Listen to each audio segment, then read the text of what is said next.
Muy buenas noches, tengan todos ustedes. Muchas gracias nuevamente por acompañarnos. El día de hoy, jueves, estamos ya un día, 2 días de terminar esta quinta semana de transmisión ininterrumpida del webinario Aspectos Legales en Medicina. Cada día con temas novedosos, de impacto. El día de mañana tenemos al doctor Jorge Montalvo con temas del embarazo y COVID. La próxima semana tenemos un foro extraordinario que tendrá los miércoles, recuerden que es miércoles de foro. Tendremos el tema de cómo impactará a los congresos médicos este tema. Tenemos varios presidentes de agrupaciones nacionales para que nos platiquen de este tema.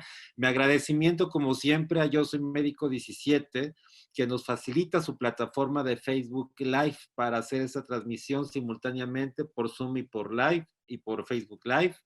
Y por supuesto a todos ustedes que nos hacen favor de atendernos como cada día. El día de hoy tenemos un invitado, como siempre, también especial, alguien a quien aprecio mucho, hemos tenido juntos experiencias extraordinarias de trabajo, un hombre de mucho empuje. Él es médico cirujano de trasplantes multiorgánico, fellow en el American College of Surgeons y del American Society of Transplantation, director de trasplantes y cirugía hepatobiliar avanzada de Occidente. Todos ustedes estoy seguro que lo conocen, con una vasta experiencia en materia de trasplantes, el doctor Marco Antonio Covarrubias Velasco. Buenas noches, mi querido y estimado amigo Marco Covarrubias. Te escuchamos, todos estamos esperando con muchas ansias tu conocimiento, que nos puedas transmitir el tema, cómo ha impactado esta pandemia COVID al trasplantes de órganos. Marco, muchas gracias. Te escuchamos. Buenas noches. Hola, buenas noches, Abraham. Buenas noches a todos. Pues muchas gracias por esta invitación. Y pues básicamente vamos a platicar sobre el tema que amablemente nos hizo la invitación, Abraham, de compartir con ustedes, que es, bueno, el tema de moda, ¿no? Esta infección emergente, la infección por el coronavirus denominada COVID-19, y cómo ha impactado la disciplina en los trasplantes. Bueno, rápidamente, esta pandemia que es la que pues ya nuestro país está viviendo pues, como muchos otros países, nos ha hecho estudiar esta enfermedad como pocas han sido estudiadas a una rapidez meteórica. Le está cayendo todo el peso de la ciencia y de la medicina a esta enfermedad. Y bueno, se ha aprendido mucho, pero nos queda mucho que aprender. Yo me voy a enfocar sobre todo en cómo ha impactado el área del trasplante de órganos y tejidos. Rápidamente, no voy a abundar demasiado porque pues después de la presentación magistral que hizo el doctor Pedro Martínez hace un par de días acerca del coronavirus, bueno, no queda mucho que decir ni nada nuevo que decir acerca de esto. Recordamos que pues es un virus ya estudiado desde hace ya varias décadas. Son conocidos los coronavirus, llamados así pues por el aspecto que ante la microscopía electrónica dan sus spikes y que le forma de corona, y que pues en base a ello son denominados de esa forma. Sabemos que existen por lo menos un par de grupos de coronavirus, los coronavirus alfa, los coronavirus beta, y que son conocidos por causar zoonosis, enfermedades ya endémicas en varias especies animales, y que algunos han tenido la capacidad de también afectar a humanos, ¿no? Aquellos que se consideran emergentes, que han surgido sobre todo en las últimas 2 décadas y que han sido responsables de brotes epidémicos importantes como el SARS o el MERS, el síndrome respiratorio agudo de Oriente Medio, y pues la pandemia que actualmente nos está afectando, pues básicamente han sido objeto de estudio muy intenso en estos últimos años. Recordemos que los coronavirus es un tipo de microorganismos comúnmente asociado al resfriado común, y que bueno, cuando de alguna forma cambian o surge una nueva especie, es cuando se somete a un riesgo especial a las poblaciones afectadas que carecen de inmunidad. Como ya se ha mencionado previamente, esta infección emergente pues fue descrita desde finales de este año reciente pasado, del 2019, cuando en algunas regiones de China fueron descritos algunos casos iniciales de un tipo de síndrome respiratorio muy severo, que a lo largo de las siguientes semanas fue identificado como un nuevo coronavirus, denominado SARS-CoV-2, y a la enfermedad que produce COVID-19, captó la atención de la OMS muy rápidamente, tanto que se emitió desde febrero la alerta sanitaria y a mediados de enero, y básicamente se formó por parte de la OMS un comité internacional desde el mismo mes de enero. Fue el 11 de marzo cuando ya básicamente por la extensión de la enfermedad, que inicialmente había surgido en China y afectado el sureste de Asia, Singapur, Corea del Sur, Japón, y posteriormente los brotes que surgieron en Europa Central, específicamente al norte de Italia y posteriormente en España, extendiéndose a los países circunvecinos, que fue declarada una pandemia con el nivel de alerta que esto amerita. Esto, pues como todos sabemos, sucedió ya el 11 de marzo. Y bueno, aquí en nuestro país ya fue también a finales de febrero cuando fueron detectados los primeros casos importados de las zonas que estaban en ese momento sufriendo su presentación epidémica. Y bueno, aquí se declaró la fase 2 hacia finales de marzo, con un grupo importante ya de brotes de casos importados, y fue básicamente el 21 de abril, hace 9 días, que pasamos a la fase 3, como bien sabemos todos, en el que ya la mayoría de los contagios son de origen comunitario. Es sabido que ya han sido tan estudiados los coronavirus que se sabe que viven y afectan usualmente a varios grupos de animales, murciélagos, roedores, camélidos. Y bueno, específicamente este causante del COVID-19, el SARS-CoV-2, sé que tiene un ciclo de vida intermedio entre los murciélagos, el pangolín, y que eventualmente pues hubo un brinco de especie al ser humano y se volvió una especie capaz de ser transmitida entre los propios seres humanos, causando los resultados ahora ya conocidos por todos nosotros. La inmensa mayoría de los casos son casos que van a presentar una enfermedad de tipo leve, más del 90%. Es solo un pequeño porcentaje el que va a desarrollar el cuadro sintomático grave, e incluso un gran porcentaje de los pacientes cursan asintomáticos, que es parte de la peculiaridad de esta patología, que personas asintomáticas pueden ser transmisores a lo largo de varios días, y que esta es una de las características que le ha dado su gran nivel de contagiosidad. Se han reportado menos casos en niños que en los grupos mayores de edad, y bueno, repito, como ya se ha hablado a lo largo de los días en este seminario y en los medios de comunicación y en todos lados, porque hasta ahorita pues todo lo que hablamos nosotros, página de periódico, de internet o demás, va a hablar del coronavirus. Sabemos que la mayoría de los casos va a cursar como un cuadro leve. Incluso de acuerdo a los esquemas educativos de la Secretaría de Salud, se sabe que, bueno, una vez que el virus entra al cuerpo a través de generalmente las membranas respiratoria, nasal, bucofaringea, o incluso a través de los párpados, va a reproducirse en las células afectadas. Si es un cuadro donde hay reproducción de número de virus, de viriones en cantidades bajas a moderadas, puede cursar asintomática la persona. Es aquellos casos donde la carga viral o las comorbilidades de la persona, las enfermedades asociadas, son las que le pueden predisponer a cuadros más graves. Una vez que el virus afecta las vías respiratorias bajas, pues va a poder manifestarse como un cuadro catarral, gripal, similar a la influenza, puede o no cursar con malestar general, y en los cuadros severos ya vamos a saber que va a tener una presentación tipo neumonía bilateral generalmente, que puede asociarse a todas las complicaciones que conocemos que llevan las neumonías. Otra peculiaridad de este microorganismo que ha sido estudiada es de que tiene una gran capacidad de desarrollar en algunas personas una respuesta inflamatoria sistémica que va a afectar múltiples órganos, incluyendo básicamente todo el tejido vascular, riñones, hígado, y que incluso recientemente, en las últimas semanas, se ha hablado mucho de que parte de su morbimortalidad en aquellos casos con desenlace fatal tienen que ver con cuadros de coagulación intravascular diseminada y trombosis, que incluso en pacientes relativamente jóvenes se han presentado como eventos vasculares cerebrales masivos, lo que ha llevado finalmente a la muerte de estas personas. Pues considerando que nos encontramos nosotros precisamente en nuestra región, nuestro país, en la fase 3 de una pandemia, es decir, cuando los contagios van a alcanzar en las siguientes semanas, y bien, pues las distintas autoridades sanitarias ya lo han venido advirtiendo y los epidemiólogos anticipando, estamos en las semanas críticas, donde pues por eso se han venido aplicando todas las medidas bien conocidas por nosotros de aislamiento social para evitar el número de contagios por estar en esta fase 3.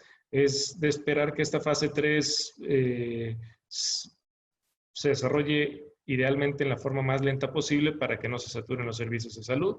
Eventualmente irán disminuyendo los casos conforme pasa el tiempo, una fase 4 hasta llegar al fin de la pandemia, que puede ser un tiempo variable, ya se ha hablado de ello, que puede ser hasta un par de años a partir del inicio de la misma, ya que se alcancen los grados de inmunidad colectiva, tanto natural o artificial inducida por las vacunas que tantos grupos están actualmente estudiando y desarrollando. De acuerdo a la Organización Mundial de la Salud y su mapa de seguimiento de la enfermedad, bueno, como todo este cuadro, este mapa lleno de lunares azules nos muestra, pues esta es una verdadera pandemia cuyo epicentro inicial de ser las provincias centrales de Wuhan en China, posteriormente migró al centro de Europa y actualmente todos sabemos que es en la costa este de Estados Unidos el epicentro actual de la enfermedad. Hace una semana, pues el número de casos infectados en el mundo eran 2.700.000, de los casos confirmados con cerca de 187.000 muertes. A la actualización del día de hoy de la OMS, globalmente ya se rebasaron los 3 millones de casos, con cerca de 220.000 muertes atribuidas al mismo. Y obviamente una inmensa cantidad de casos pues no confirmados, que dependiendo de la capacidad de realizar pruebas que existe y que varía de nación en nación, pues nos llevan a números muy altos de esta enfermedad. Ya se ha hablado bastante de la famosa curva de como esta o cualquier otra epidemia en el que si la curva se eleva en forma muy rápida, es decir, de pacientes que requieran servicios sanitarios, hospitalización en esta enfermedad específica que requiere un manejo intensivo, los casos graves de apoyo ventilatorio, una terapia intensiva y demás, ya fue demostrado en países que tienen sistemas sanitarios robustos que pues pueden ser rebasados. Es por eso la importancia que se adoptaron en los países que veíamos venir esto desde semanas previas, todas las medidas para tratar de contener o mitigar en su caso el brote epidémico local. Sabemos que, bueno, de acuerdo a lo anticipado por los epidemiólogos en nuestro país, aquí en México, y con un corte que se hizo hace 2 semanas, se espera que entre la última semana de abril, que está terminando el día de hoy, y los primeros 10 días de mayo, se fuera a alcanzar el pico epidémico, aunque bueno, es variable la información que se tiene, cada día, esto es muy dinámico, bien lo sabemos, va cambiando día con día. La mayoría de los hospitales en todo el país desde hace mes y medio estamos, desde que surgió la contingencia, tomando las medidas pertinentes pues para afrontar todo esto. Ustedes bien lo saben, las cirugías electivas han sido prácticamente suspendidas en la mayoría de los lugares del país hasta saber cuál es el comportamiento final de esta epidemia.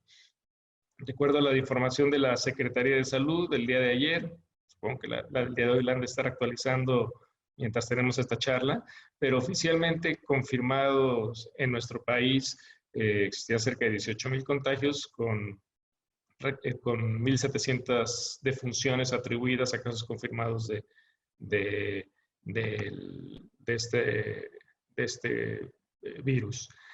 Hablando en cuanto a la distribución geográfica en México y de acuerdo a la información oficial, en el estado de Jalisco se ha logrado mantener muy suave el ascenso de la curva, incluso casi plana, con presencia de casos activos, pero pues superado por mucho por prácticamente la mayoría de los estados. Somos el antepenúltimo está el número de casos confirmados, y vaya que se ha tomado una política muy activa, muy proactiva en la búsqueda, detección y seguimiento de los mismos, que es siguiendo las recomendaciones internacionales para tratar de contener en la medida de lo posible esto. Al día de ayer, aquí en Jalisco, confirmados 400 casos y 25 defunciones atribuidas al SARS-CoV-2. Obviamente sabemos que pudiera haber algún subregistro, pero aún así, algo que ha sido importante, pues es que no se ha notado una saturación de los servicios de emergencia o de salud.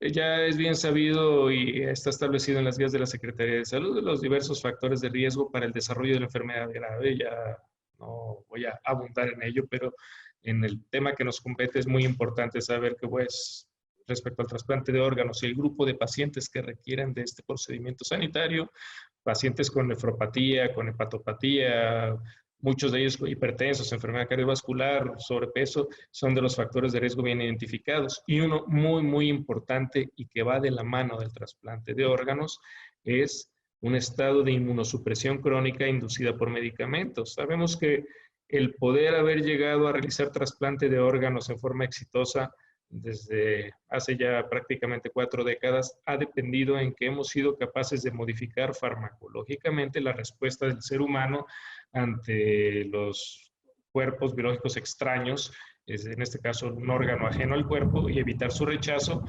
mediante la inhibición de las defensas naturales del cuerpo. Sabemos que el precio, parte del precio que se tiene que pagar desde el punto de vista biológico para tener un trasplante funcional es disminuir nuestras defensas, y es ya por definición de un paciente trasplantado e inmunosuprimido un estado de inmunosupresión crónica que lo va a poner en un riesgo especial de sufrir infecciones oportunistas que usualmente en otras circunstancias no lo afectarían tan fácil a estas personas.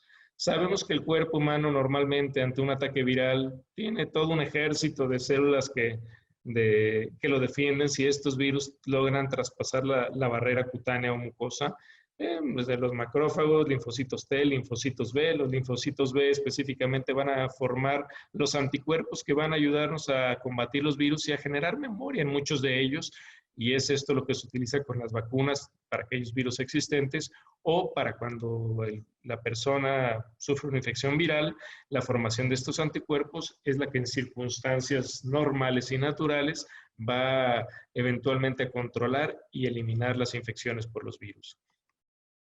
Hablando de trasplantes de órganos, usualmente el cuerpo, esta misma capacidad que tiene el cuerpo de defendernos ante un virus o ante un cáncer, ante las múltiples mutaciones que surgen cada día entre el ser humano, es este sistema de defensa los que evitan que el cuerpo humano rechace o destruya un órgano trasplantado.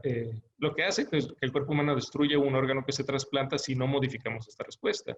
Una vez que se trasplanta un órgano, en este caso, el ejemplo más común, un riñón, usualmente los macrófagos y posteriormente linfocitos T, y días más tarde los linfocitos T produciendo anticuerpos, van eventualmente a destruir un órgano que se trasplante. Básicamente, como en esta gráfica se muestra, se desencadena una cascada de eventos a nivel molecular o microscópico que nos va a permitir defender. En este caso, el cuerpo no sabe que el órgano que le estamos trasplantando es para ayudarlo, así que su misión es destruirlo, como si fuera un virus, como si fuera un cáncer, y se desencadena por parte de los linfocitos, principalmente una serie de acciones que van básicamente enfocadas a destruir en este caso las moléculas o células que componen ajenas al cuerpo, que serían las de un órgano trasplantado. ¿Cómo evitamos que suceda esto y tengamos un trasplante exitoso? Pues cada cuadro blanco, como que se ve aquí en esta imagen, corresponde a alguno de los múltiples medicamentos que existen actualmente que nos han permitido inhibir a estas células de destruir los órganos que trasplantamos, desde la ciclosporina, tacrolimus, azatioprina, esteroides y múltiples anticuerpos y otros medicamentos cada vez que se experimentan, cada vez buscando mejores efectos y menores toxicidades, son los que permiten que una persona trasplantada no rechace el órgano. Pero Al mismo tiempo, con esta inhibición farmacológica del sistema inmune, este paciente, estas personas van a estar en un estado crónico de inmunosupresión. Por lo tanto, y por definición, cualquier paciente receptor de un trasplante de órganos se considera de alto riesgo para el desarrollo de la enfermedad en versión grave COVID-19 por esta inmunosupresión crónica, porque sus linfocitos no van a estar en capacidad usualmente de combatir igual de eficazmente un ataque viral que si no estuvieran tomando estos fármacos. Además de que muchos de ellos van a presentar enfermedades asociadas ya a su patología primaria, diabetes, hipertensión, problemas ya de inflamación crónica. Es muy preocupante una pandemia de tipo viral dentro de la comunidad de trasplantes en base a esto hablado en los últimos 4 minutos, porque nuestro grupo de pacientes, e incluso los no trasplantados que están en vía de trasplantarse, el paciente nefrópata o hepatópata, están en un riesgo muy alto de desarrollar la versión grave de la enfermedad, considerados grupos de alto riesgo, y esto ha movilizado a las diversas sociedades internacionales de trasplantes, la Sociedad Europea de Trasplantes, la Sociedad Americana de Cirujanos de Trasplantes, inclusive formó la fuerza de ataque contra el COVID-19, en la que todos los miembros están buscando información de esta pues, patología muy nueva. Estamos hablando de que apenas van 4 meses que se comenzó a escuchar de esto. Se han emitido una serie de guías de recomendaciones enfocadas a proteger tanto los prestadores de servicio de salud, porque pues ya sabemos, ya hemos visto en otros países cómo los brotes epidémicos de esta pandemia han, además de saturar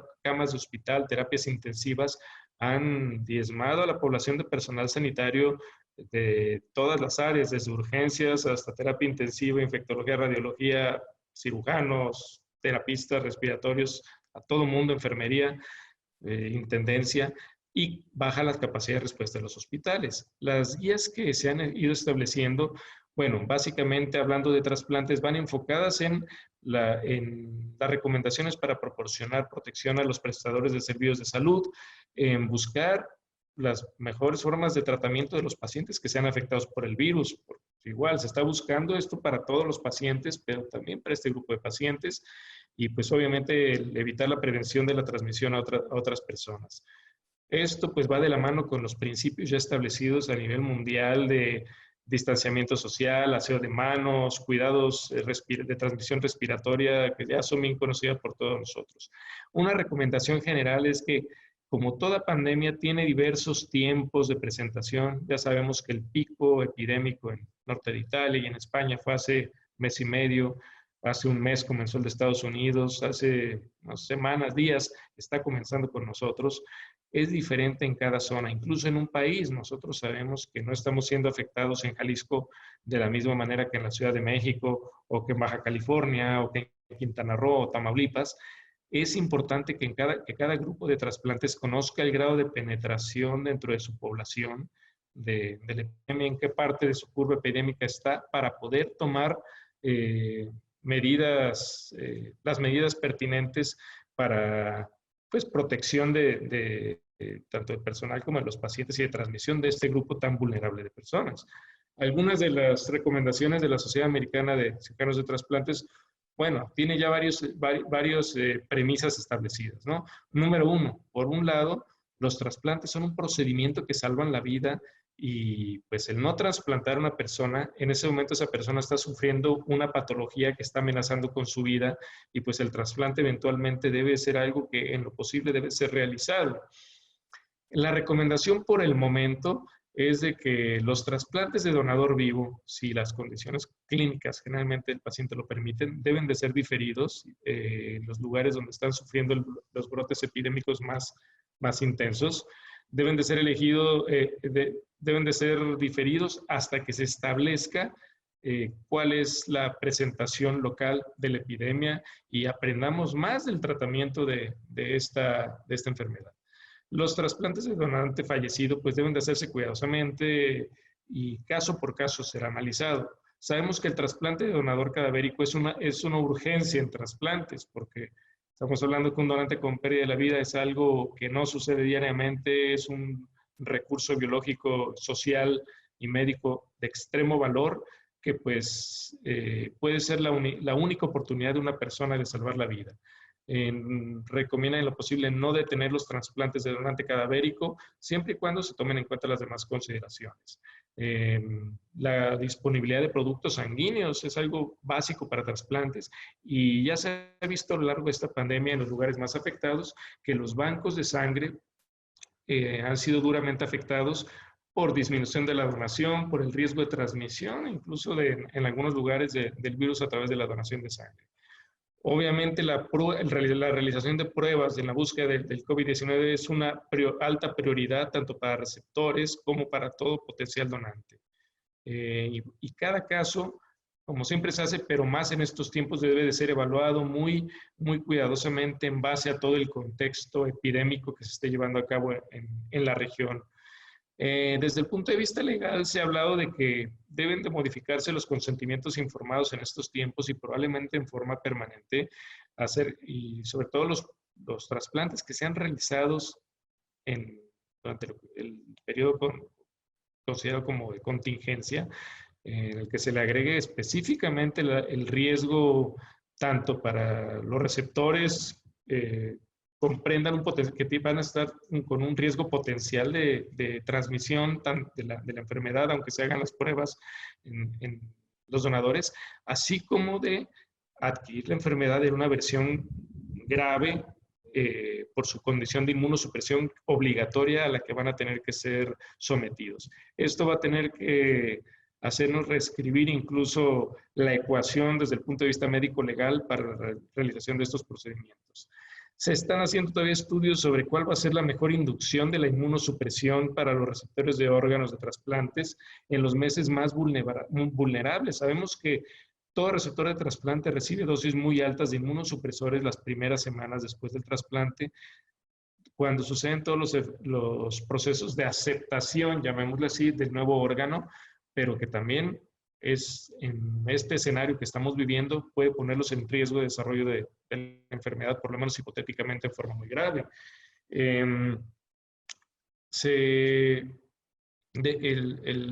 Ciertos fármacos que son los depletores de linfocitos, específicamente uno que se llama timoglobulina, se recomienda que sean utilizados con gran precaución e inclusive, si es posible, no utilizarse si es que existen otras alternativas. La timoglobulina había sido hasta el momento en la mayor parte de los programas el estándar de oro para obtener el menor número de rechazos y bueno, esto va a ser algo que probablemente va a tener que cambiar a raíz o mientras dure esta contingencia sanitaria.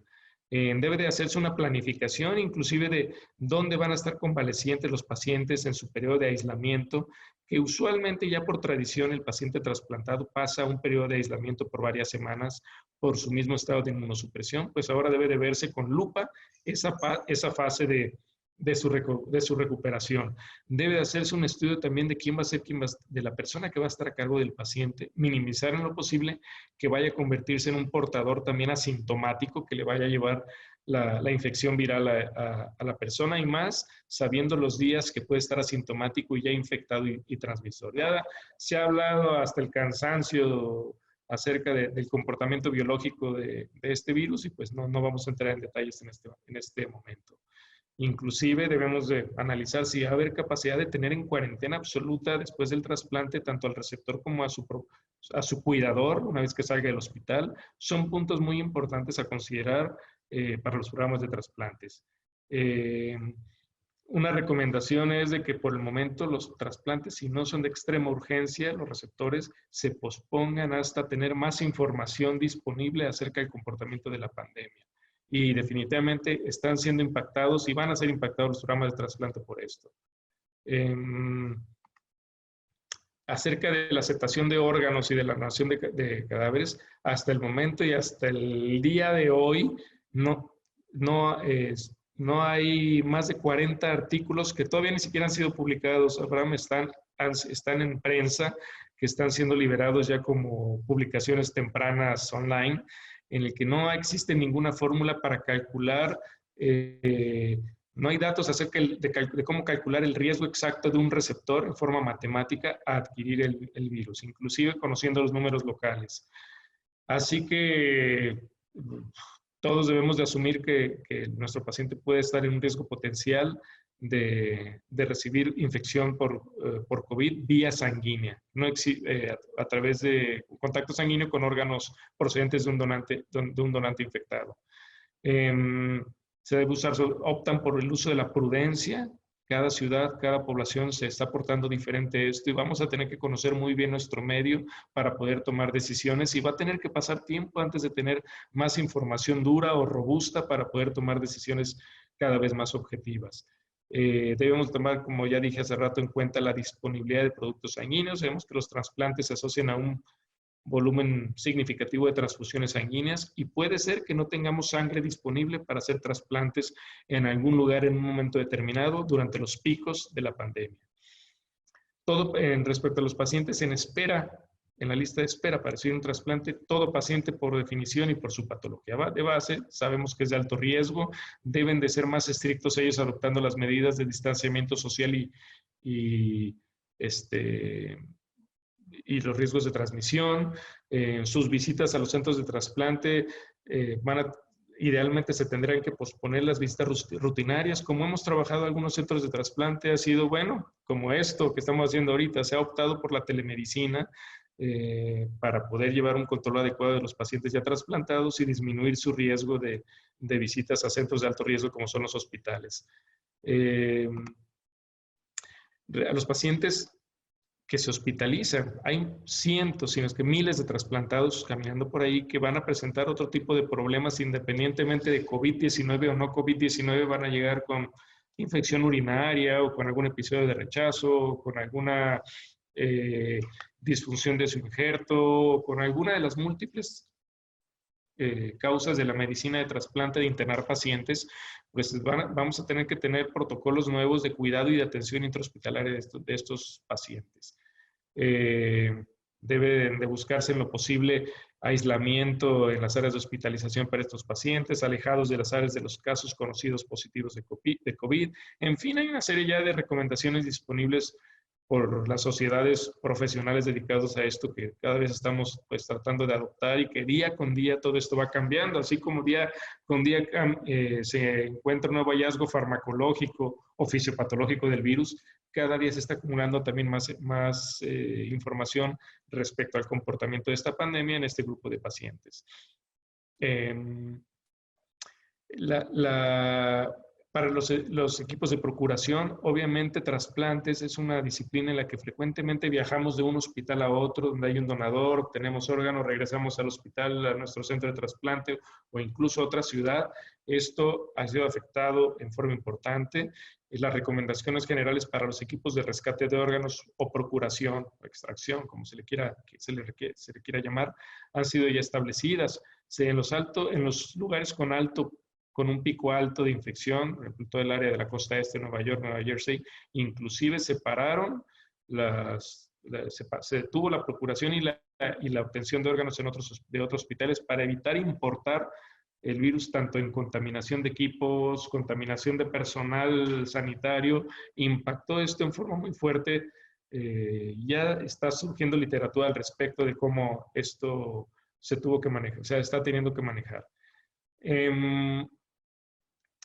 El riesgo real de infección del personal de los equipos de trasplantes es real. En Nueva York, 3 programas se pararon, antes de que se pararan por la intenso de la epidemia, se detuvieron porque sus equipos de médicos y cirujanos estaban enfermos, habiendo adquirido en otros hospitales el virus, en las etapas tempranas de esta pandemia. Una de las recomendaciones es minimizar riesgo para el personal sanitario que estamos trasladándonos de un lado a otro.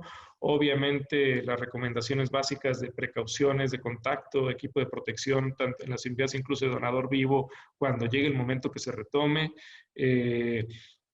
Sabiendo que sobre todo al principio de la pandemia había pacientes COVID positivos, pero que tenían una prueba falsa negativa, pues se recomienda el abordaje quirúrgico y protección como si fuera un paciente positivo, al igual que en muchas otras, que en prácticamente todas las recomendaciones de cirugía general aplica para la cirugía de trasplantes. En el pase de visita postoperatorio, asumir que pues, el hospital está contaminado y bueno, como protección para el personal de salud, el uso de equipos de protección personal correspondiente al área donde está, dependiendo de ser una terapia intensiva, un piso de hospitalización, lavado de manos, todo lo que ya se ha hablado hasta el cansancio es algo pues bastante importante. Se está recurriendo mucho a la telemedicina para el seguimiento crónico. Recordemos que el paciente trasplantado es un paciente que nunca vamos a dar de alta. Aunque tenga un trasplante hace 8 años o 9, es alguien que va a tener, que debe seguir recibiendo cuidado y seguimiento médico. Con algunas conclusiones de la Sociedad Americana de Cirujanos de Trasplantes es, bueno, básicamente nos falta muchísimo por saber acerca de cómo va a afectar biológicamente y médicamente a la comunidad de trasplantes esta pandemia. Se debe de considerar el gran riesgo de la infección proveniente de personas asintomáticas. Debemos de conocer el grado de penetración de la infección en nuestra comunidad. Todo caso urgente, es decir, todo caso de cadáver, siempre va a llevar un grado inevitable de incertidumbre en cuanto a riesgo de transmisión, a pesar de tener las pruebas rápidas o aunque tengamos la PCR, y esto debe ser considerado inclusive desde el punto de vista legal en los consentimientos. Y desde el punto de vista de cuidado perioperatorio, obviamente lo que más los va a impactar es la inmunosupresión a la que tenemos que someter a estos pacientes y que los vamos a poner aún en un riesgo mayor de que vayan a tener una carga viral mucho más alta que un paciente que se infecta y que no está recibiendo inmunosupresores. Ya hay recomendaciones respecto a la vestimenta para cada área donde esté el paciente. La Sociedad Internacional de Trasplantes, por su lado, pues saca unas recomendaciones muy similares en la que el donante vivo por el momento y en las áreas de alto pico epidémico debe de posponerse, el donante cadavérico, todas las precauciones para el personal sanitario, las pruebas disponibles tanto en receptor, donador y receptor, ver qué tan afectadas están nuestras áreas de terapia intensiva y de banco de sangre antes de tomar la decisión acerca de aceptar órganos. La Organización Nacional de Trasplantes, todo el mundo sabe que al hablar de trasplantes, generalmente el mundo voltea a ver a España en cuanto a lo que es donación cadavérica, y sabemos todos qué fuerte le pegó su pico epidémico de la pandemia al norte de España principalmente.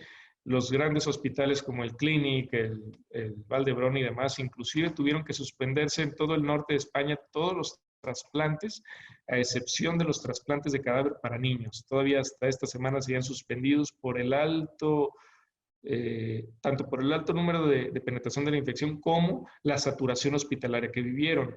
Al no haber ni siquiera dónde hospitalizar a los pacientes COVID, mucho menos pensar que iba a haber áreas de aislamiento para los trasplantados. Esto apenas están comenzando a recuperar en algunas áreas de España la actividad del trasplante. Las recomendaciones básicamente son las mismas que en Estados Unidos, en la Sociedad Internacional, que es de predominio europeo.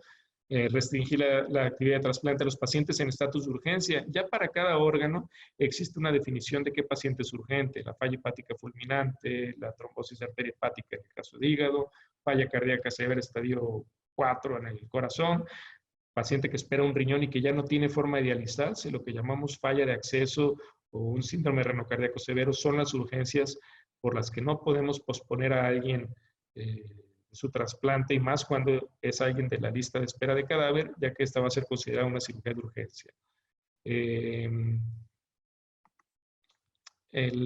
Lo mismo, cómo ha afectado la donación de órganos, ya existen criterios cada vez más acerca de qué donadores abordar, cuáles sí, cuáles no, lo de la confirmación del estado de la infección con las pruebas actualmente existentes. La Sociedad Española incluso ya, en base al duro golpe que recibieron ya la semana pasada, incluso sacaron algunas recomendaciones respecto al tratamiento inclusive del COVID en pacientes trasplantados ya infectados. Ya todos hemos escuchado, y no es tema de la plática hablar de las alternativas de tratamiento.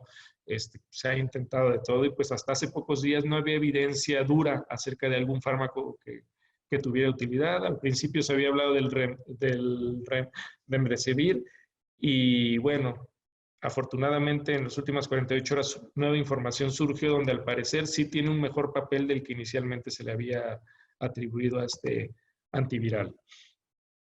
Ya existen guías acerca de pues, cómo abordar al paciente una vez que está trasplantado, ya un trasplante antiguo, aunque la experiencia ya habla de pacientes que se realizaron en marzo y que en marzo adquirieron la enfermedad, de cómo han sido abordados. Están surgiendo los primeros papers en la literatura acerca de su tratamiento. Una recomendación general es, como en todos los casos de sepsis severa del trasplantado, es minimizar la inmunosupresión, retirar varios de los agentes existentes, dosis bajas de esteroide, dependiendo de la condición clínica del paciente.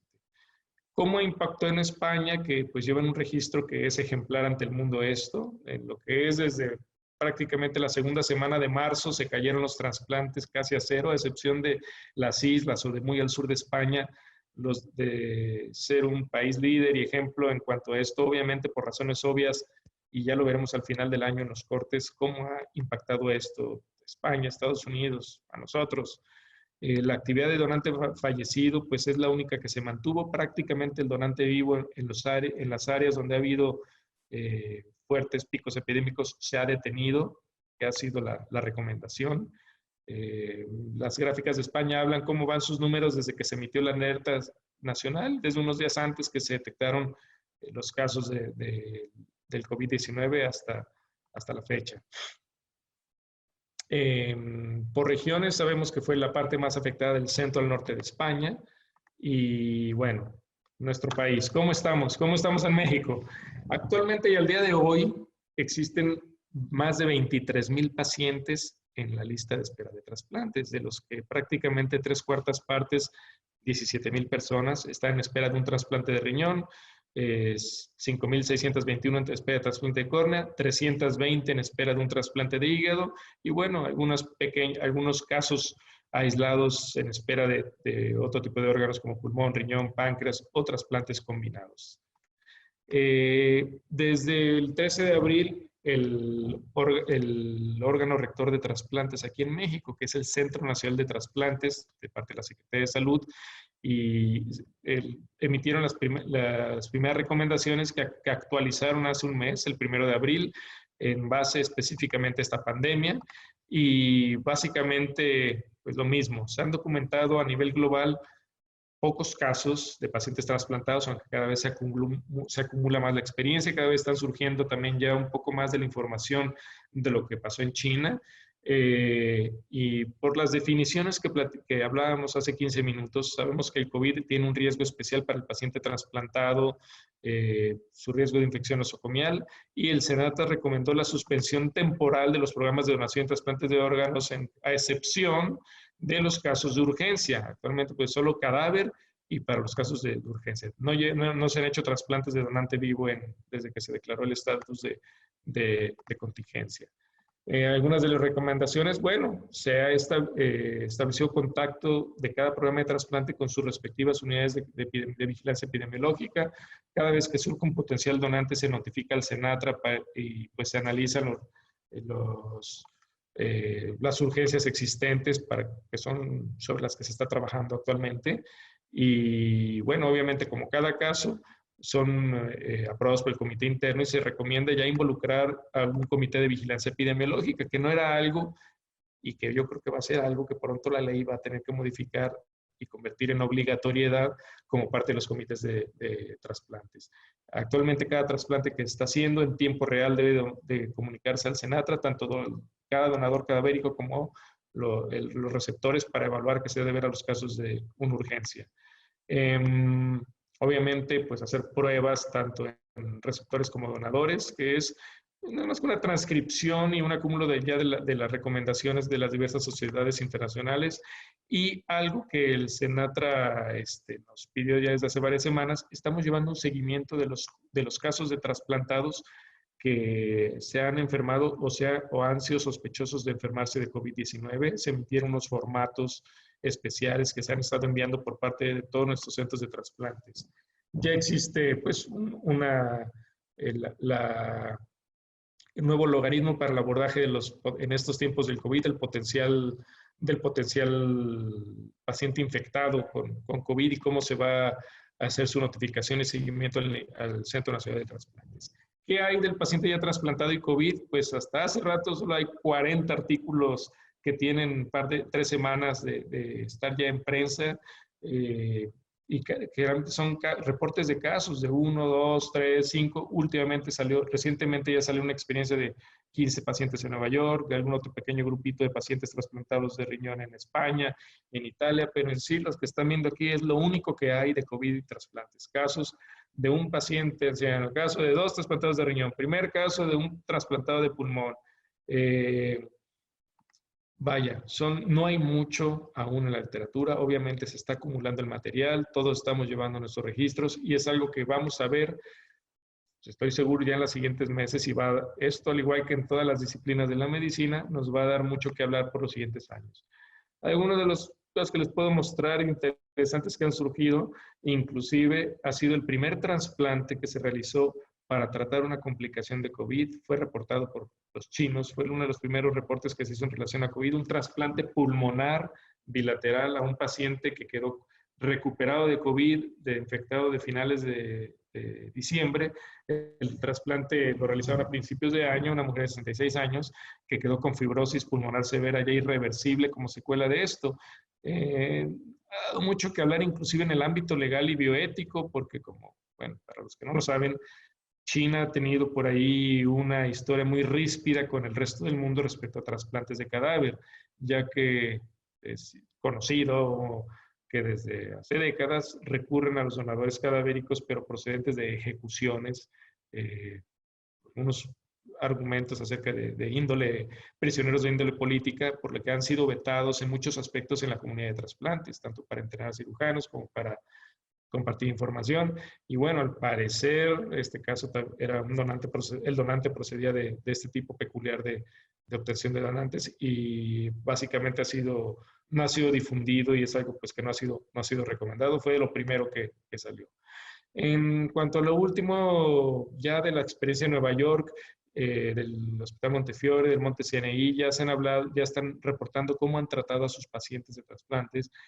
Efectivamente, el paciente trasplantado que llega a hospitalizar, su curso clínico puede ser muy similar al de un paciente no trasplantado de esta enfermedad, con el cuadro clínico ya descrito, pero cerca del 35% de los receptores de un trasplante de riñón desarrollan la enfermedad en forma grave, de los cuales de estos el 80% requiere manejo en unidades de cuidados intensivos, ¿no? Porque además recordemos que traen otras comorbilidades. Se habla que pueden tener hasta un 20% de mortalidad. Este estudio de Nueva York nos reporta eso porque se asocian a una linfopenia, es decir, una disminución de linfocitos más grave, ya por su inmunosupresión crónica que otros pacientes.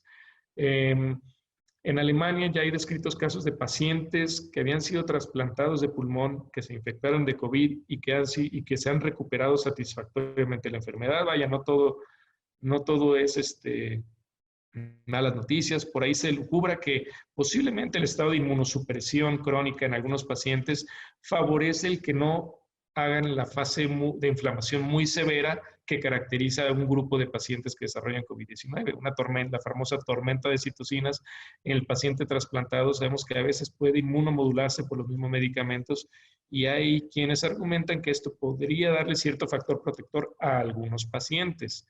Claro que aquí entran en juego el resto de comorbilidades. En España ya comenzaron también a hacer su reporte de algunos casos aislados, 18 trasplantados de órganos sólidos, donde la mitad eran de riñón, el resto de hígado y corazón, y pues finalmente pues ellos hablan de una mortalidad de 10 al 15%. Los italianos también comenzaron ya a hacer su reporte de sus grupos de pacientes trasplantados, donde pues sí, efectivamente, tienden a desarrollar una enfermedad más grave y aquellos que llegan a requerir su intubación, cerca del 80% presentan defunción. ¿Cómo impactó el COVID-19 a Italia, que es otro de los grandes golpeados por esta pandemia desde el mes pasado? Obvio, sus números también bajaron, la donación de vivo se fue prácticamente a cero en lo que es centro-norte de Italia. No detuvieron sus programas de trasplantes más que en forma regional, porque la enfermedad golpeó muy diferente el norte que el centro y el sur, y siguieron haciendo trasplantes de cadáver solo en el sur. En el norte se detuvieron por la saturación de hospitales y al estar saturadas las terapias intensivas de pacientes con COVID, prácticamente se anula la posibilidad de donación cadavérica, que es de donde surgen. Ya existe la preocupación entre los grupos de trasplantados, sobre todo donde son muy activistas en Estados Unidos, de que al caer la donación como parte de las medidas adoptadas para combatir esta pandemia, pues esto está matando gente que está en listas de espera de trasplante y bueno, se tiene que tomar estrategias para evitarlo. un poco más de la literatura acerca de lo que ya se está reportando. Finalmente, pues sabemos que aún no existe un patrón específico de presentación de COVID-19 en el paciente trasplantado. Hay pacientes que no han tenido sintomatología inflamatoria y hay quienes han tenido el cuadro explosivo que los mata en 2 días. Al igual que en el no trasplantado, se están experimentando todas las drogas ya conocidas y mencionadas previamente en este seminario. Y bueno, todavía va a seguir siendo algo en desarrollo a lo largo de las siguientes semanas.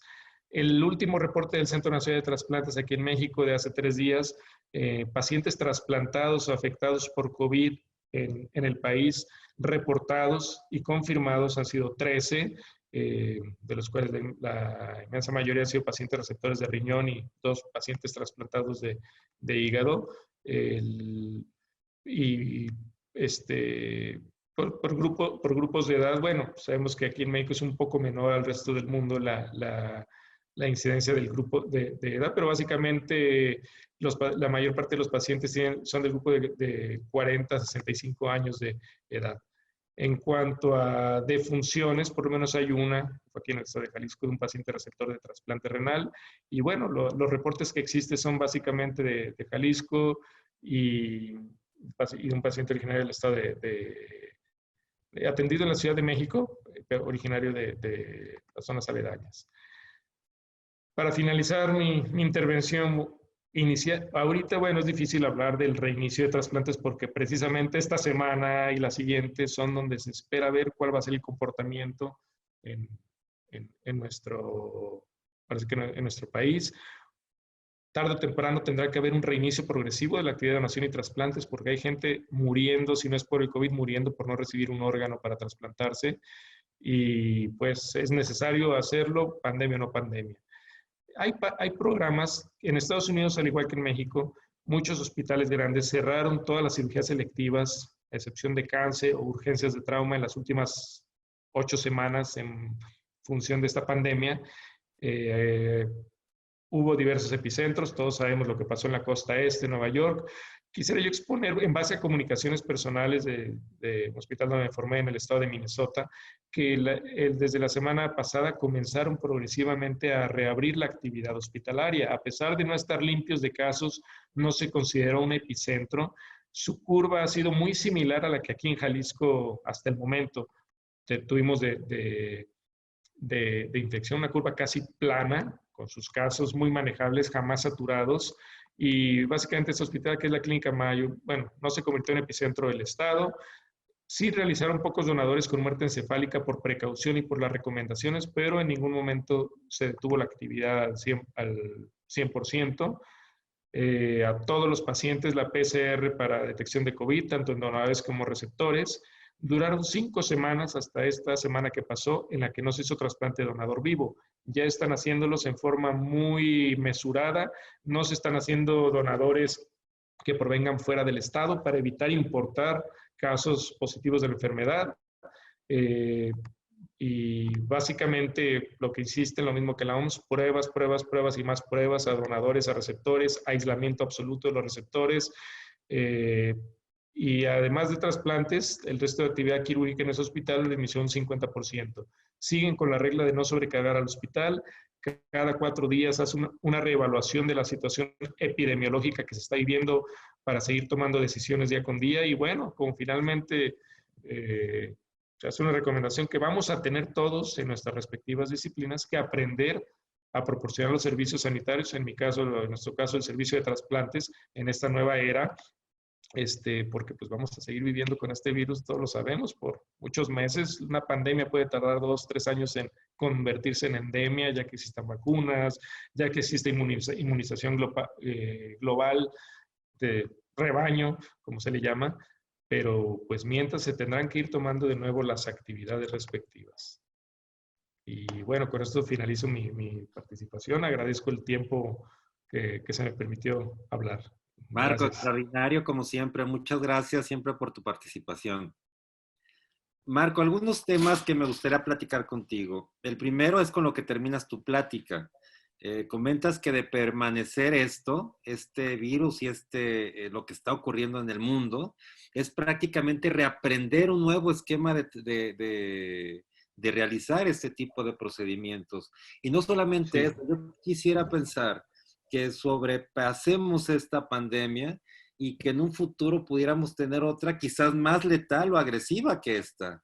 Y entonces, ¿no consideras que el mundo médico, particularmente de trasplantes, tiene que encontrar un nuevo mecanismo, sabiendo que la inmunosupresión es un riesgo muy importante en ese tipo de padecimientos? ¿No crees que tenemos que encontrar una nueva forma para ese tipo de eventos, que por supuesto, no lo esperábamos, pero después de esto no valdrá la pena acostumbrarnos a trabajar en un escenario como el que te comento? Yo creo que va a ser obligatorio e inclusive desde hace 20 años muchas de las líneas de investigación en trasplantes son en la búsqueda de la tolerancia, evitar el rechazo sin tener que utilizar medicamentos. Se dice que el santo grial de los trasplantes es el lograr hacer un trasplante sin tener que recurrir a una inmunosupresión en la que más bien podamos entrenar al cuerpo en no atacar un grupo de células específico. Se ha estado trabajando y prácticamente desde el 2009 se han estado ya biofabricando, es una de las muchas líneas que hay, la biofabricación de órganos con propias células cultivadas del mismo receptor. Es algo que todavía está muy lejos de suceder en el plano clínico, pero ya hay estudios animales donde se están fabricando órganos en moldes de procedencia animal descelularizados, pero ya con células, incluso el propio receptor, que es lo que sería en un momento dado idealmente el poder fabricar un órgano con células de la propia persona sería la solución eventualmente a esto. Obviamente, esto nos va a llevar a otra serie de problemas también. Precisamente uno de los temores de recurrir a esto, a fabricar órganos humanos sobre moldes animales, es el crear, como se utilizan ciertos retrovirus porcinos para esto, poder crear un virus súper letal, que sería un riesgo hipotético de esas técnicas, y ahora sin llegar a eso nos está pasando lo de esta pandemia, que igual, pues como ya se ha hablado, no pandemias hay pues más de las que esta nos ha pegado en todos los aspectos por su peculiaridad y va a modificar definitivamente el mundo, no de de los trasplantes, el de toda la medicina, el de la economía, el de los viajes, el de, no sé, el de todo. Lo Marco, legal va a ser un sí. punto creo que muy importante a rediseñar también. Y quizás esto lo acelere más. Y bueno, vamos a ver qué va pasando. En cuanto al riesgo-beneficio, hace unas semanas me invitaban a una agrupación médica para determinar qué procedimientos realizar y cuáles no. Y concluíamos que más que procedimientos realizar o cuáles no, habría que analizar cada caso de acuerdo al riesgo-beneficio. En el caso particular, nos comentas que todos los trasplantes de donador no vivo se consideran como que existe siempre un mayor beneficio que el riesgo, ¿es así? Es correcto, porque bueno, número uno, hoy por hoy la única fuente disponible de órganos es un ser humano, vivo o muerto, como artecefálica, pero es la única forma. Ante la escasez e insuficiencia de donantes con pérdida de la vida, de donantes cadavéricos, se consideran un bien preciado que difícilmente uno encuentra argumentos para no utilizarse en alguna persona, y más con los números que te estoy presentando, 17,000 personas esperando un riñón, y si se están generando al año 1,000 donadores, cuando mucho en el país, siempre, y sabiendo que de esos la mortalidad acumulada va a ser de 40% anual, de esos 17,000, una cuarta parte o una quinta parte es la que va a sobrevivir nada más al momento de su trasplante. El riesgo, yo creo que siempre va a estar, el beneficio siempre va a estar un poquito más arriba del riesgo. Claro, ahorita, precisamente estas 2 semanas, puede ser difícil sacar incluso apoyar esa premisa antes de conocer la penetración que se tiene. Pero bueno, sabiendo que aquí en Jalisco, por lo menos, hablando de la región que conocemos, se ha podido mantener números manejables, esperemos y sigue esto así, es algo que se tiene que rediseñar cuando se retome la normalidad de hacer trasplantes. Hay personas que están muriendo teóricamente en espera de un trasplante, teniendo el riñón bajo el brazo, su donante vivo ya listo, pero que no estamos haciéndolos para no someter al donador vivo a un Un riesgo de riesgo. meterlo a un hospital. por considerar semi-electivo ese procedimiento. Pero aún teniendo donante vivo, la gente muere en espera y ya es muy triste cuando de repente ya estamos a punto de trasplantar a alguien con su donador y por alguna de las muchas complicaciones que les pueden suceder, fallece esta persona, teniendo ya casi todo listo para el trasplante. Marco, ¿qué pasa ahora en el país? ¿Se está autorizando la importación vaya, me quiero suponer un donador no vivo en otro estado, en Nayarit, en Baja California, en Sinaloa?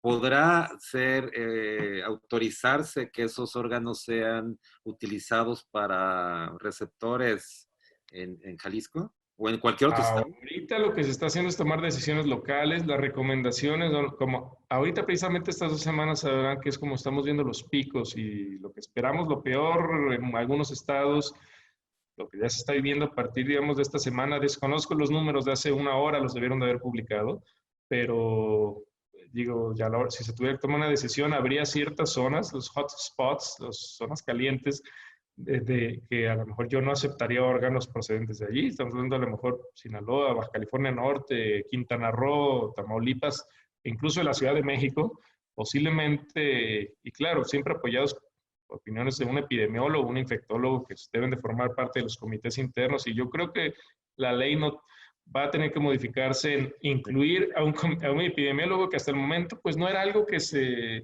consideraba. Conoces bien el funcionamiento de los comités de trasplantes, existen varias figuras, pero la de epidemiología no era necesariamente una figura mandatoria. Creo que con esto va a tener, pobres epidemiólogos van a tener que estar en todos los comités, supongo, de transfusiones, trasplantes y demás.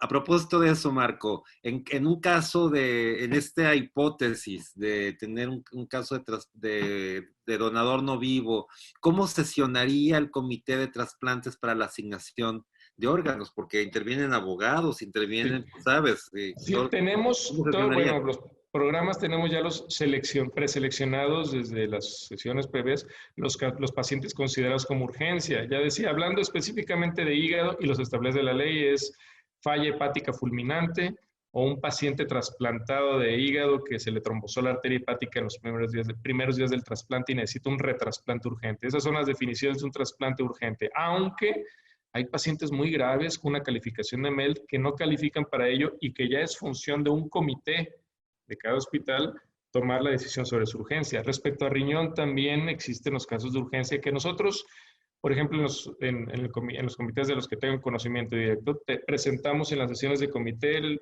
tenemos el caso del paciente A, B y C. El caso A lo acabamos de registrar, pero ya no tiene por dónde dializarse, así que solicitamos comité de bioética y los demás, prioridad para el siguiente trasplante. Y en los programas grandes, institucionales, siempre hay pacientes de que ya lleva mucho tiempo en hemodiálisis, que ya no hay por dónde dializarlo. Esa sería una urgencia en trasplante renal, porque pues, el paciente sin diálisis va a morir en pocos días. Sí existen y generalmente son preseleccionados y obviamente en cada caso de donación son los casos ya previamente autorizados por estos comités. Muy bien, ¿qué pasa, Marco, con las familias de donantes o de probables donantes, por ejemplo, de accidentes automovilísticos? La situación que impera hoy con el tema de este padecimiento no favorece a que la familia, vaya, que obstaculice el propio trabajo de las personas que se encargan de platicar y gestionar este tipo precisamente de donaciones. Digo, que no favorecerá que la familia rápido quiera inhumar o cremar a su paciente y deje menos opciones para favorecer un trasplante. Muchas veces lo que la familia presiona es para los funerales, cuando ya están conscientes y con el estado de muerte encefálica y que ya perdió la vida su familiar, pues sí, no viene de repente eso que, bueno, si ya haga la extracción y el trasplante, ya se les tiene que explicar que, bueno, pueden pasar varias horas para poder tener todo listo. Y esto te estoy hablando desde antes de la pandemia. Más de una vez hemos tenido que traer corriendo a extraer órganos y ponerlos en estado de hibernación porque las familias dicen, si no los extraen ya, nos desistimos de donar porque ya arreglamos lo de una funeraria a las 8 de la mañana además. Eso sigue pasando y va a seguir pasando, a pesar de que los coordinadores de donación pues hagan su labor de información. Ahora con este escenario de la pandemia pues en sí Pues ya, yo creo que esta respuesta no te la tengo hasta que pase tiempo y ver cómo se empiezan a desarrollar los hechos, la realidad. Como ves, incluso de los países con mucha capacidad de registrar y de reportar, solo son 40 artículos en la literatura que han surgido apenas la mayor parte de ellos en esas 3 semanas de trasplantes y COVID. Los chinos apenas están sacando ya información, como que estuvo muy hermética su casuística y apenas están saliendo ya varias cosas. Pero todos, si te fijas, son casos se reportan 2 pacientes, un paciente. Entonces yo creo que va a tener que pasar algunos meses más antes de que tengamos también pues un panorama general en cuanto a la donación. Y también la donación aquí en Latinoamérica y más en México, que puede ser muy diferente es muy diferente a la de España o a la de Estados Unidos, hasta por cuestiones culturales. ¿Cómo va a afectar, no sé, la cuestión hasta de las funerarias y todo en las siguientes semanas? No lo sé, nadie lo sabemos. Y bueno, tendremos que aprender a vivir y utilizar la creatividad para nuevas estrategias conforme se den los hechos. Sí, Marco, nos preguntan que cuánto tiempo después de que regrese las cosas a la normalidad, deberá de mantenerse un paciente con los cuidados que hoy son recomendados. ¿No crees que a pesar de que iniciemos la actividad económica y entre comillas normal, es diferente el inicio de este tipo de actividades que obedecen más a un factor económico que a un factor eminentemente de salud?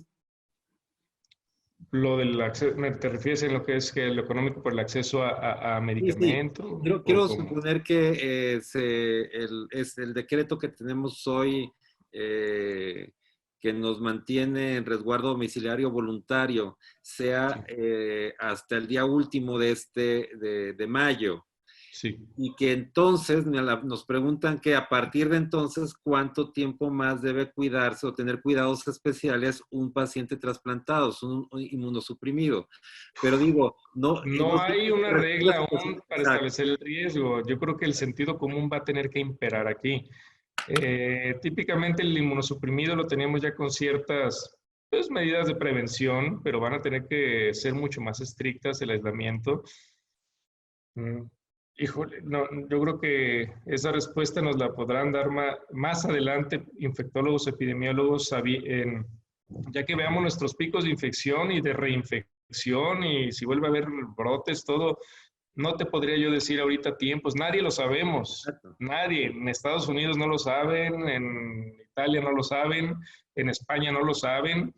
Es más, no saben cuándo dejar salir a los niños, apenas España los dejó hace un par de días, no mucho menos vamos a tener la respuesta de cuándo dejar salir a un trasplantado, que típicamente los poníamos en un aislamiento de entre 1 y 3 meses, dependiendo de cada caso, si estoy en inmunosupresión. No sabemos qué tanto vaya a tener que modificarse eso, o si eso sea suficiente inclusive para darles un factor protector en ese tiempo. La verdad, como te decía, no existe nada, no hay ningún dato robusto ni una fórmula para calcular riesgo más que el sentido común hasta ahorita.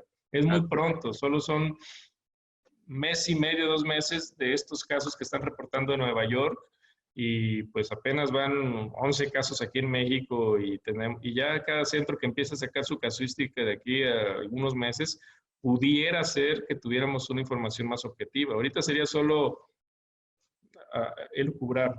Muy bien, Marco. ¿Existe alguna clase de inmunosupresor recomendado para los pacientes confirmados o pacientes con mayor riesgo?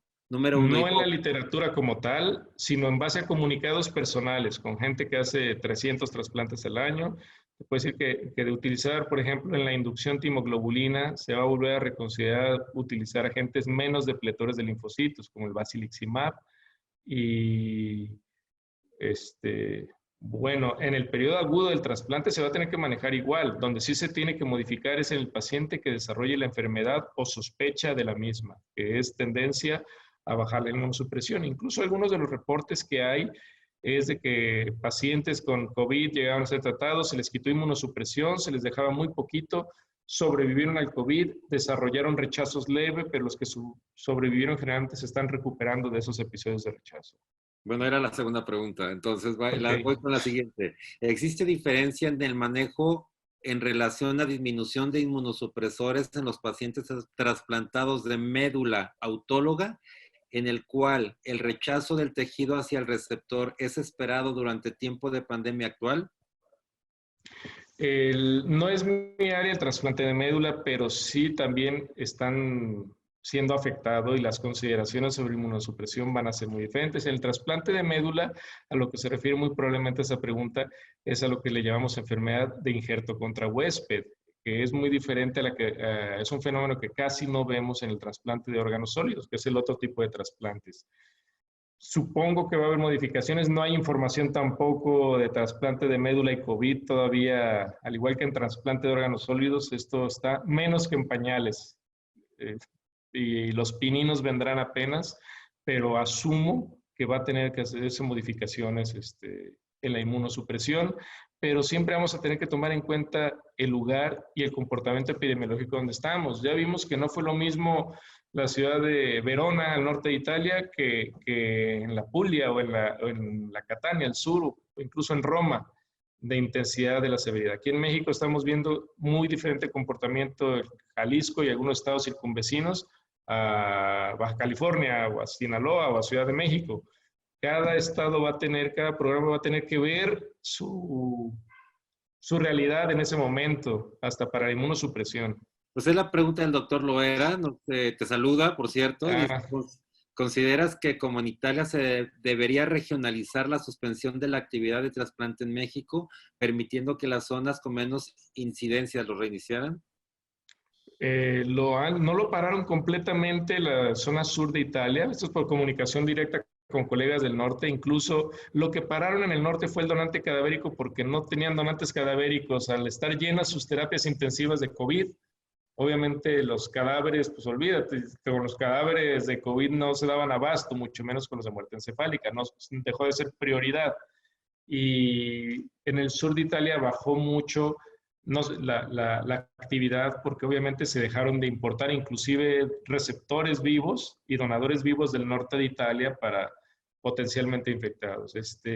Yo creo que al igual que Italia, al igual que España y que Estados Unidos, va a tener que hacerse una reapertura gradual, no va a ser algo nacional y ya se ha hablado que va a tener que ser, esto va a basarse en epidemiología de cada enfermedad, así como hay enfermedades tropicales que posiblemente no son nuestra prioridad aquí, pero que en Campeche o Tabasco sí, dependiendo del comportamiento en ese momento de COVID-19, es como va a tener que actuar. Sí va a tener que incorporarse en nuestros protocolos obligatoriedad, yo pienso, de pruebas como lo hacemos de VIH, de hepatitis B, de hepatitis C. COVID va a tener que ser algo forzoso, tanto donante y receptor, y en los días muy inmediatos al trasplante. Para empezar, eso es algo muy lógico que creo que va a tener que suceder. Pues era la pregunta del doctor Manuel Antonio, que si considerabas que sería protocolo ya el tema del examen COVID para todos. Yo pienso que sí, y es a lo que van la mayor parte de las recomendaciones de casi todas las sociedades. Pruebas, pruebas, pruebas, porque no hay otra forma por el momento que nos dé cierta certeza. Y aún así, sabemos que hay ciertos falsos negativos que incluso tendrán que ir amparados en algún consentimiento informado. Muy bien. El doctor Alonso hace una pregunta, dice, de los pacientes que convalecerán de COVID, ¿estará dejando a algunos pacientes con secuelas que los hagan candidatos a recibir trasplantes de riñón o de otro órgano? Muchos desarrollan durante la fase aguda insuficiencia renal que han requerido incluso terapia de diálisis, muchos, que ha sido otro problema de la mano de COVID, la insuficiencia de máquina, al igual que en los lugares que se saturaron y que tuvieron insuficiencia de ventiladores. No ha sonado mucho, pero también tuvieron insuficiencia de máquinas de hemodiálisis. Tuvieron que recurrir a la diálisis peritoneal en estos pacientes. Muchos de ellos se asume de los que sobreviven que va a recuperar función el riñón, pero otros que ya tuvieran cierto grado de lesión renal no. Y por lógica, no existe ningún número ahorita que evidencia, pero por lógica te diré que sí va a aumentar el número de pacientes que requirieran por secuela. Ya está descrito el pulmonar en pacientes que van a requerir trasplante de pulmón por secuelas severas de COVID pulmonar. Y como decía, algún caso en China que ya se hizo y hay un par en Alemania que ya están, de acuerdo a reportes verbales, en espera de realizarse. Sí.